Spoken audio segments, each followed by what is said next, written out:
YouTube has an anti-hate speech policy. Most of us agree that it's perfectly reasonable to ban speech that calls for violence against some group based on race or religion, but there are two problems with the current hate speech policies.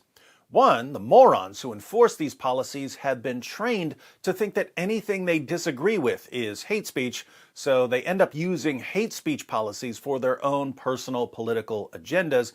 And two, these policies are enforced selectively, meaning that if you're from a particular group, your hate speech may be protected by YouTube. In other words, if a white supremacist group promotes hate speech against Jews, the white supremacist group will be banned by the YouTube Trust and Safety team. But if Islam promotes hate speech against Jews, Islam will be protected by the same Trust and Safety team. Let's look at an example, and we'll see how this works. Surah 5, verse 82 of the Quran. Certainly you will find the most violent of people in enmity for those who believe to be the Jews and those who are polytheists. And you will certainly find the nearest in friendship to those who believe to be those who say, we are Christians. This is because there are priests and monks among them, and because they do not behave proudly. According to this verse, Jews and polytheists are the ultimate enemies of Muslims, but Christians are the best friends of Muslims.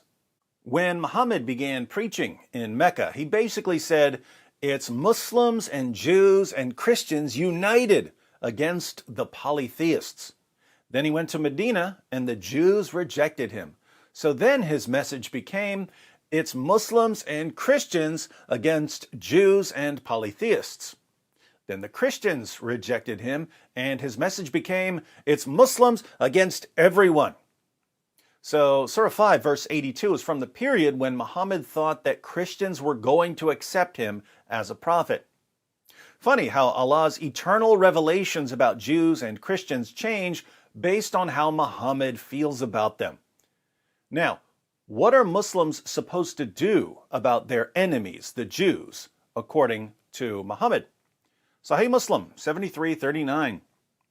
It was narrated that Abu Hurairah said, the Messenger of Allah said, the hour will not begin until the Muslims fight the Jews, and the Muslims will kill them, until a Jew hides behind a rock or a tree, and the rock or tree will say, O Muslim, O slave of Allah, there is a Jew behind me, come and kill him. Except the Garkad, a thorny tree, for it is one of the trees of the Jews. According to Muhammad, Islam is moving towards a final showdown with the Jews. In this final showdown, Muslims will exterminate the Jews. Jews will try hiding behind rocks and trees, but the rocks and trees will tell the Muslims, there's a Jew hiding behind me. Come, kill him.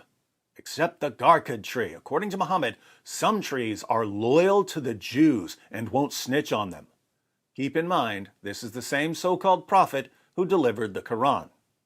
Now, these kinds of teachings are dangerous. If you believe that your group is getting bigger and stronger so that you can eventually go out and exterminate another group, there's a good chance that this is going to lead to a future bloodbath. What do we do when we face ideas that will produce bloodbaths? Lots of things, but one of the things we do is subject the ideas to criticism and mockery. We try to show that the ideas are false and that they're stupid. In other words, whenever possible, we try to use peaceful means to undermine dangerous ideas.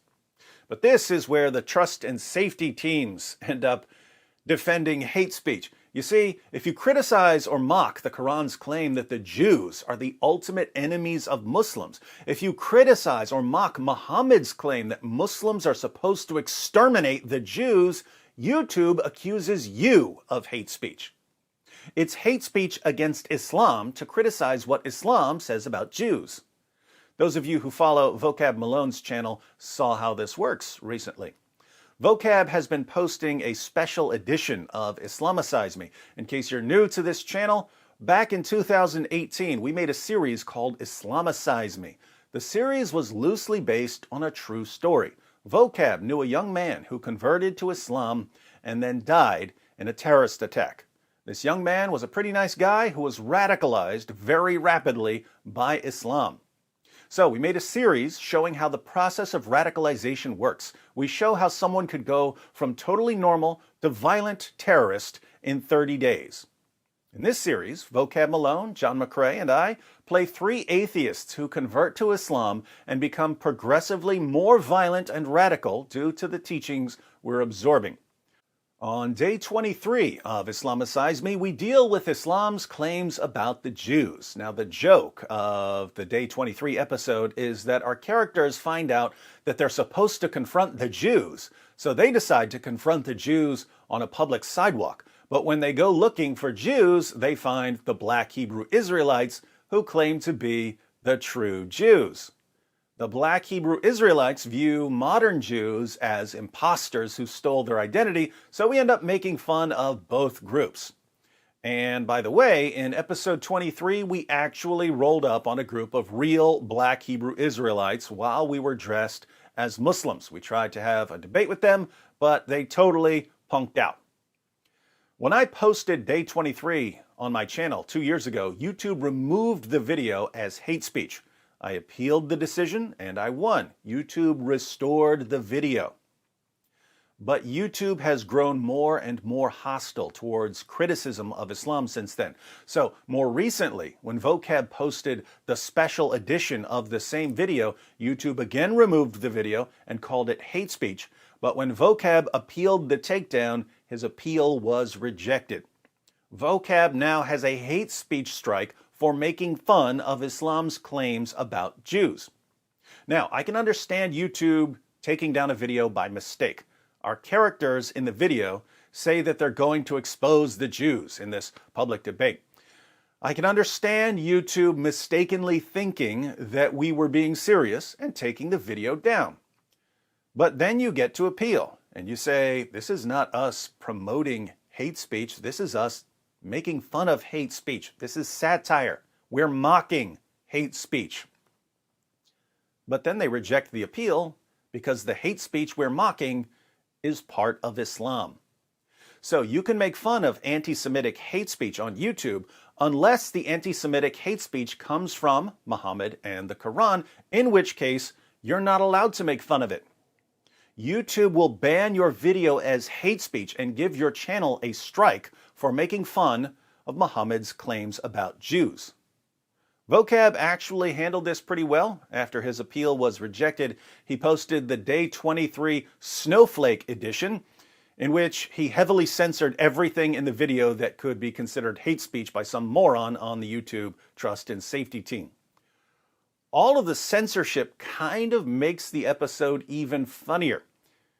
Anyway, that's the latest on YouTube protecting hate speech. YouTube is heading in the wrong direction here. In the comments, I'd like those of you who've seen both versions of Day 23 to tell me what you think. The original is on my channel. Again, it was originally banned, but I won my appeal. YouTube is less tolerant with criticism of Islam now, so when Vocab posted the special edition, it was banned and he lost his appeal. So he posted the heavily censored Snowflake edition. For those of you who watched both versions, do you think it's actually funnier with the censorship? Let me know what you think. For those of you who haven't seen them, now's your chance to watch both versions. What could be more awesome than a group of Christians dressed up as Muslims confronting a real camp of black Hebrew Israelites in order to peacefully expose some very dangerous ideas?